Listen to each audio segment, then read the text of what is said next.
without you.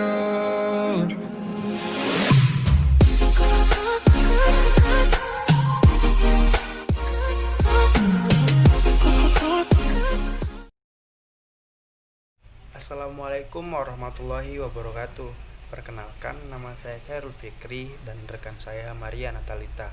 Kami dari kelas 1 Farmasi 2 Universitas Dharma Andalas Padang. Pada kesempatan kali ini, di mata kuliah Kimia Organik, kami akan menyampaikan beberapa materi tentang ikatan kimia organik dan muatan formal, perhitungan rumus empiris molekul, dengan dosen pembimbing Ibu Apoteker Lucia Eka Putri MSI. Untuk pembahasan yang pertama akan disampaikan oleh rekan saya Maria. Baik, di sini saya akan menjelaskan sedikit tentang ikatan kimia organik. Kami mengambil pengertian ikatan kimia menurut para ahli, yaitu yang pertama dikemukakan oleh Gilbert Nathan Lewis dari Amerika dan Albert Kossel dari Jerman. Ikatan kimia adalah gaya yang mengikat atom-atom dalam molekul atau gabungan ion dalam setiap senyawa. Yang kedua, ikatan kimia adalah gaya tarik-menarik antara atom-atom tersebut tetap berada bersama-sama dan terkombinasi dalam senyawaan. Gagasan tentang pembentukan ikatan kimia dikemukakan oleh Lewis dan Langmuir dari Amerika dan Kossel dari Jerman. Dalam pembentukan ikatan kimia, golongan gas mulia atau golongan 8A sangat sulit membentuk ikatan kimia.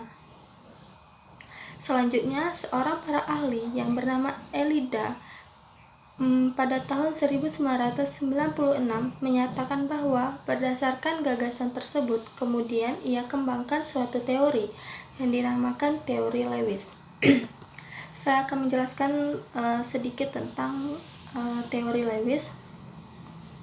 Yang pertama, pembentukan ikatan kimia mungkin terjadi dengan dua cara. Yang kedua, karena adanya satu atau lebih elektron dari satu atom ke atom yang lain sedemikian rupa sehingga terdapat ion positif dan negatif yang keduanya saling tarik-menarik karena muatannya berlawanan membentuk suatu ikatan ion. Yang ketiga, karena adanya pemakaian bersama pasangan elektron di antara atom-atom yang berikatan. Jenis ikatan yang terbentuk tersebut disebut dengan ikatan kovalen. Selanjutnya, yang keempat, perpindahan elektron atau pemakaian bersama pasangan elektron berlangsung sedemikian rupa sehingga setiap atom yang diberikan mempunyai atom konfigurasi elektron mantap, yaitu konfigurasi dengan 8 elektron valensi. Selanjutnya, ikatan kimia dapat terjadi karena adanya interaksi elektronik dalam berbagai wujud dan mekanisme. Interaksi ini selalu disertai dengan pelepasan energi, sedangkan gaya yang menahan atom-atom dalam molekul merupakan suatu ikatan yang dinamakan ikatan kimia. Ikatan kimia terbentuk karena adanya unsur-unsur ingin memiliki struktur elektron stabil, sehingga struktur elektron stabil yang dimaksud yaitu struktur elektron gas mulia. Selanjutnya, di sini ada gambar ikatan-ikatan kimia. Saya akan menjelaskan sedikit tentang ikatan kimianya. Untuk membentuk suatu ikatan kimia atau membentuk suatu reaksi ikatan kimia, itu dilakukan dengan cara menggunakan suatu aturan yang bernama aturan oktet. Atom-atom berikatan supaya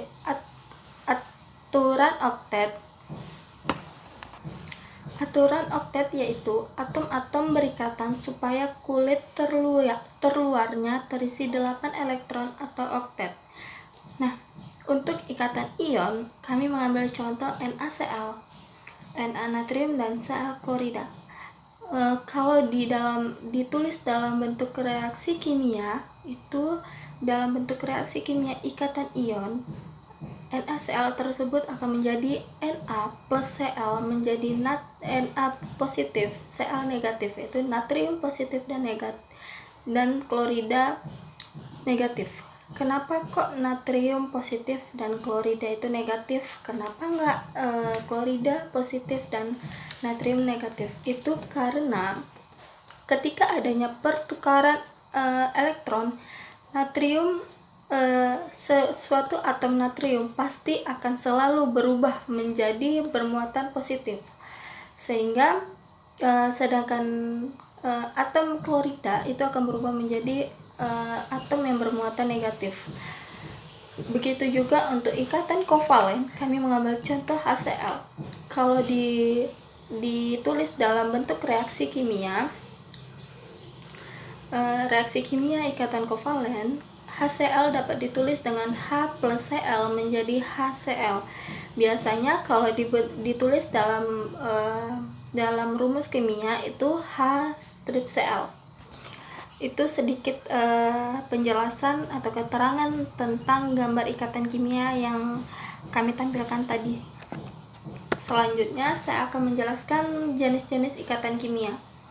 Yang pertama, ikatan primer. Ikatan kimia primer adalah ikatan kimia di mana ikatan gata antar atomnya relatif besar. Ikatan primer ini terdiri atas ikatan ion, ikatan kovalen, dan ikatan logam. Pengertian ikatan ionik menurut para ahli. Pertama, ikatan primer. Ikatan kimia primer adalah ikatan kimia di mana ikatan gata antar atomnya relatif besar. Ikatan primer ini terdiri atas ikatan ion, ikatan kovalen, dan ikatan logam. Pengertian ikatan ionik menurut para ahli. Menurut ahli James E. Brady pada tahun 1990, ikatan ion adalah ikatan yang terjadi akibat perpindahan elektron dari satu atom ke atom yang lain. Ikatan ion terbentuk antara atom yang melepaskan elektron atau logam dengan atom lain yang menangkap elektron bukan logam. Atom logam setelah melepaskan elektron berubah menjadi ion positif, sedangkan atom bukan logam setelah menerima elektron berubah menjadi ion negatif. Antara ion-ion yang berlawanan muatan ini terjadi tarik-menarik atau gaya elektrostatis yang disebut ikatan ion atau disebut ikatan elektrovalen. Senyawa yang memiliki ikatan ion disebut senyawa ionik. Senyawa ionik biasanya terbentuk antara atom-atom unsur logam dan non-logam. Nah, di sini adalah contoh terbentuknya ikatan ionik, proses terbentuknya ikatan ionik. Di sini juga. Nah, di sini saya akan menjelaskan tentang gambar proses terbentuknya ikatan ionik yang tadi sudah ditampilkan.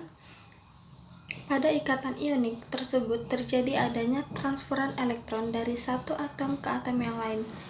Kenapa demikian? Untuk membentuk suatu ikatan ionik, memang natrium dan klorin satu atom antara satu atom ke atom yang lain itu harus adanya pertukaran elektron atau transferan elektron sehingga dia akan membentuk suatu ikatan ionik. Karena berpindahnya elektron tersebut, maka atom yang mendapatkan elektron menjadi bermuatan negatif, sedangkan atom yang kehilangan elektron akan bermuatan positif. Itu tadi seperti natrium akan menjadi positif dan klorin menjadi negatif. Selanjutnya saya akan menjelaskan tentang ikatan ionik. Bentuk-bentuk ikatan ionik.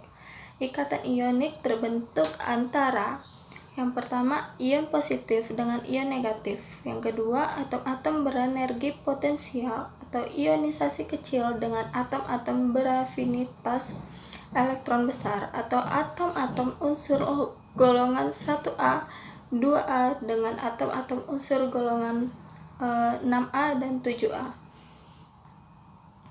Yang ketiga, umumnya berupa zat padat kristal yang permukaannya keras dan sukar digores. Yang keempat, titik lelah dan titik didihnya tinggi. Yang kelima, larut dalam pelarut polar dan tidak larut dalam pelarut nonpolar. Ikatan ion terjadi karena adanya gaya tarik-menarik antara satu ion yang bermuatan positif dan ion yang bermuatan negatif. Baik, selanjutnya ikatan ion terbentuk antara yang pertama ion positif dan ion negatif, yang kedua atom-atom berenergi potensial, yang ketiga umumnya berupa zat padat kristal yang permukaannya keras dan sukar digores. Yang keempat, titik leleh dan titik didihnya tinggi. Yang kelima, larut dalam pelarut polar dan tidak larut dalam pelarut nonpolar. Ikatan ion terjadi karena adanya gaya tarik-menarik antar ion yang bermuatan positif dan yang bermuatan negatif. Yang kedua, ada ikatan kovalen. Ikatan kovalen adalah ikatan yang terjadi akibat pemakaian pasangan elektron secara bersama oleh dua atom. Ikatan kovalen umumnya terjadi antara atom-atom unsur non-logam, bisa sejenis dan bisa juga berbeda jenis. Jenis-jenis ikatan kovalen. Berdasarkan pembentukannya, ikatan kovalen dibagi menjadi beberapa jenis. Yang pertama, ikatan kovalen tunggal. Ikatan kovalen tunggal yaitu ikatan kovalen yang memiliki satu pasangan, contoh H2 dan H2O. Yang kedua, ikatan kovalen rangkap 2, yaitu ikatan kovalen yang memiliki dua pasangan Pi, contoh O2 dan CO2. Selanjutnya, ikatan kovalen rangkap 3. Ikatan kovalen rangkap 3 yaitu ikatan kovalen yang memiliki 3 pasangan Pi, contohnya N2. Selanjutnya, berdasarkan polarisasi, ikatan kovalen dibagi menjadi 3 bagian. Yang pertama, ikatan kovalen polar. Ikatan kovalen polar adalah ikatan kovalen yang Pi-nya cenderung tertarik ke salah satu atom yang berikatan. Kepolaran suatu ikatan ditentukan oleh keelektronegatifan suatu unsur. Ikatan kovalen yang terjadi antara dua atom yang berbeda disebut ikatan kovalen polar.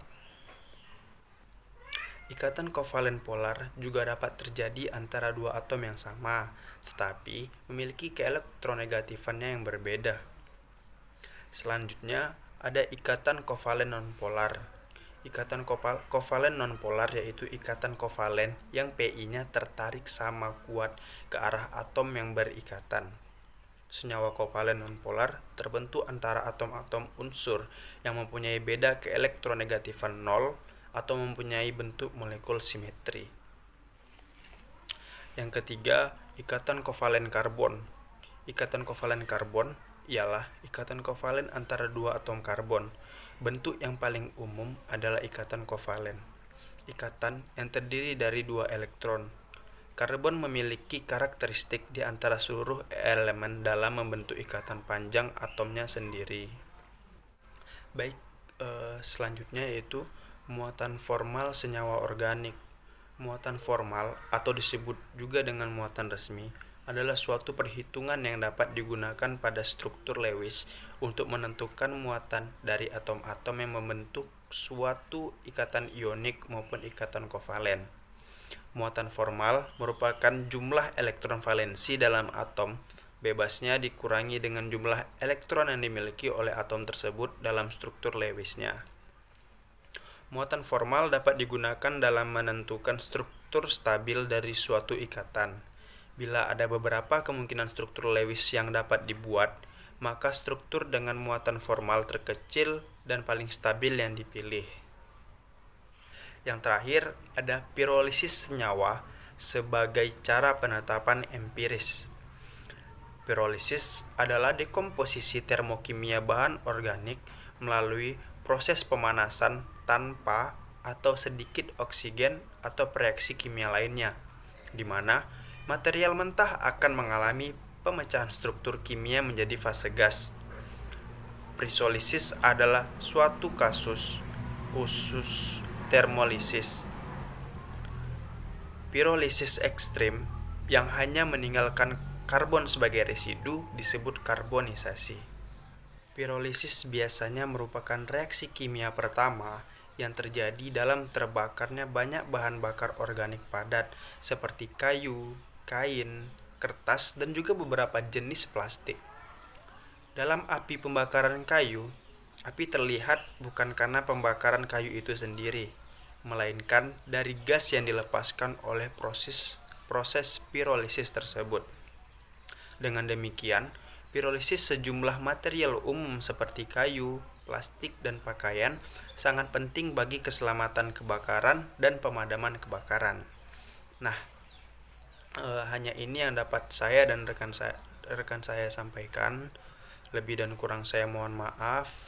Apabila ada kesalahan saya juga minta maaf, karena di sini kami juga sama-sama masih proses belajar. Oleh karena itu, semoga apa yang telah kami sampaikan bisa bermanfaat dan dapat diambil hikmahnya untuk kita semua.